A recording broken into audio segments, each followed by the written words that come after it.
So if you've watched all of my videos, then you know my story. And you're probably thinking, why Allanah? You've been through so much. Are you bitter? Are you resentful? Are you vengeful? I'm actually not at all.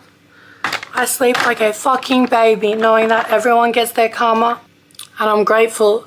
I really am grateful for my trauma because it taught me so much. We have to go through the challenges that we go through because they teach us who we are. I am such a stronger person than I ever would have been without my trauma. You're in control, Allanah. You're in control, Allanah. I am pure light. I am a mountain. Do you like these clips or do you think they're too big? Oh, I saw my friend Damien and I hadn't seen him in like a month and a half and I was so fucking worried. I thought maybe he died. And then I saw him yesterday and it made my day. If you could cheat at life and you didn't have to like actually face the challenges and like overcome the obstacles, you have to overcome the challenges yourself because overcoming them makes you stronger. Trauma makes you stronger, you know, it makes you bigger, better, badder, and hotter. You know, I was thinking the other day about guided death meditations. I was thinking, I really wish there was more range, like a wider range of available death meditations because I'm kind of bored of just dying peacefully in the woods. It's so weird being a person these days. I just finished reading a book called Rouge by Mona Awad. And it's about like obsession with beauty. And it really got me thinking about how weird it is these days, how we're basically like living in our own like visions of ourselves. There's a distinct and important difference between you as a body, like as a person, and you as an image, as content. I feel like we've kind of lost touch with our bodies, with like the real world, you know? It feels like we are all living in our own images of ourselves instead of in our actual selves. The war is not externally, but internally. It's not necessarily how you think so much as it is who you are vibrationally. I'll be honest. It was really, really unimaginably hard. Like, unimaginably hard for like 8 years. I saw no light at the end of the tunnel for like 8 years.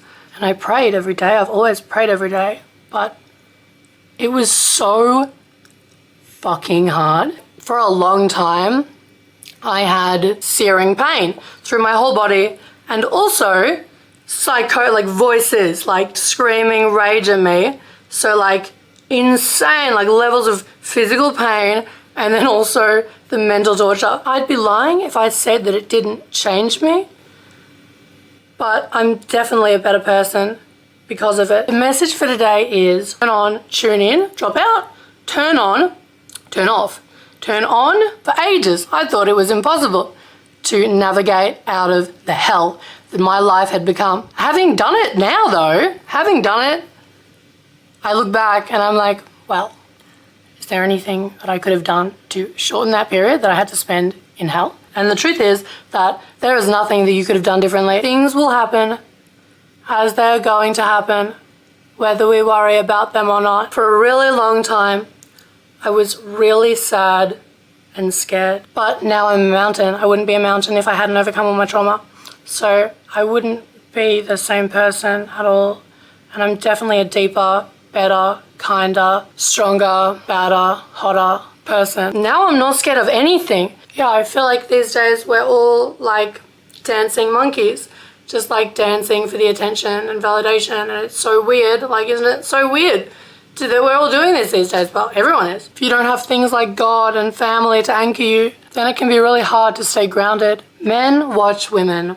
Women watch themselves being watched by men. That's a quote by John Berger, whoever he is. Start living in your own image of yourself and then you're like not even connected. You know, if you're posting every day photos and videos of yourself, you can start to kind of like lose your connection to your actual self, like your soul and your body. That's what I found when I was like modeling when I was younger. That's what I found. I just started to live like not in myself. Like I started to live outside myself and then I would be like watching myself in like photo shoots and just like watching myself from the outside instead of like living in my body. And that's really hard to not do as a model. You get to the point where you're not even like living in your body at all. Like you're completely disconnected and you're just like floating above everything. I feel like a lot of girls probably have that problem, dissociation these days, because it's so hard with social media to like stay grounded in reality and grounded in your body. You're beautiful and you're perfect and I love you. Don't forget to check in with your body and your soul. Your soul. Life is hard, but it's not very serious. And so like everybody dies and like soon and like sometimes violently, but it's okay because everybody dies. So like, don't worry about anything because you're about to die anyway, you know? Life isn't meant to be lived like so seriously, so heavily. If you wear life too heavily, then like it just becomes an unimaginable nightmare. Zoom out, try to focus on the bigger picture. So in summary, what have I learned from my trauma and advice to my younger self? If I could give any advice to my younger self, I would say never underestimate the malevolence of other people. Like never underestimate how malevolent, how scheming, how manipulative, cunning, selfish and cruel other people will be. Don't underestimate how malevolent other people will be. But having said that, by that same token, allow yourself to remain open to the kindness of strangers and open to possibilities. Because like some people are really, really fucking evil. Some people are really, really fucking evil. But some people are so, so good. Like some people are so good. Don't let your trauma cloud your judgment of the world so that you think that everyone is evil, because everyone's not evil. I would tell her to keep her wits about her, but I would tell her, but she wouldn't listen. I would tell her, but why would I bother telling her? Because she wouldn't listen. Keep your wits about you. Stay sober. Don't trust men who you don't know. Aim higher. You are stronger than you think. I know that everything seems really hard and impossible sometimes, but you are stronger than you think you are, and you can overcome all of the obstacles. Obstacles will arise, but you will overcome them. You don't need anything outside of yourself. You have all the answers within you. This is what I would say to my younger self if I could give her advice, but if I gave her advice, she wouldn't listen. That's the thing. Like, you can't go back and change the past, and the way that you make peace with the past is by understanding that you couldn't go back and change anything. The fifth thing that I would say would be, don't bother starving yourself. Like, stop starving yourself right now and start eating food, because who are you starving yourself for?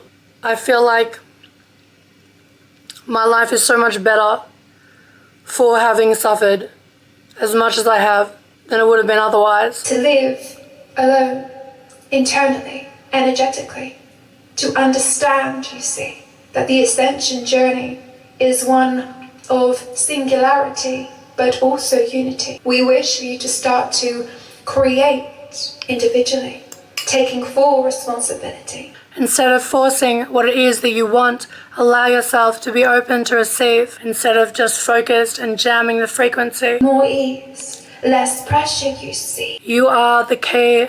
You are in alignment. I am pure light. You're beautiful. You're perfect. I love you. Fear is an illusion, and everybody dies.